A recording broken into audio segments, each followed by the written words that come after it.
বর্তমানে বিদ্যুৎ উৎপাদন সক্ষমতা প্রায় ২৭,০০০ মেগাওয়াট থাকলেও চাহিদা ১৬,০০০ মেগাওয়াটের কম। তবে গত কয়েকদিন ধরে বিদ্যুতের লোডশেডিং বেড়েছে। রাজধানী ঢাকার বিভিন্ন এলাকায় দিনে ২-৩ বার করে লোডশেডিং হচ্ছে। ঢাকার বাইরে কোনো এলাকায় গ্রামাঞ্চলে ৮ থেকে ১০ ঘণ্টা বিদ্যুৎ পাচ্ছে না সাধারণ মানুষ। প্রশ্ন উঠেছে, বিদ্যুতের চাহিদার প্রায় দ্বিগুণ উৎপাদন সক্ষমতা থাকলেও হঠাৎ করে লোডশেডিং বেড়ে যাওয়ার কারণ কি? জানা গেছে, প্রায় ৩.৫ মাস ধরে স্বামিটের তরলীকৃত প্রাকৃতিক গ্যাস এলএনজি টার্মিনাল বন্ধের কারণে গ্যাস সরবরাহ কমে যাওয়ায় প্রতিদিন গড়ে ১২০০ মেগাওয়াটের মতো কম বিদ্যুৎ উৎপাদন হচ্ছে। অন্যদিকে বকেয়ার কারণে ভারতের আদানি গ্রুপ প্রায় ৫০০ মেগাওয়াট বিদ্যুৎ সরবরাহ কমিয়েছে।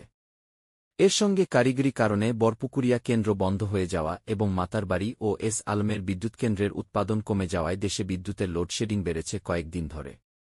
বিদ্যুৎ উন্নয়ন বোর্ডের পিডিবি তথ্য অনুযায়ী দেশে বর্তমানে দিনে গড়ে ১৬,০০০ মেগাওয়াট বিদ্যুতের চাহিদার বিপরীতে উৎপাদন সক্ষমতা প্রায় ২৭,০০০ মেগাওয়াট।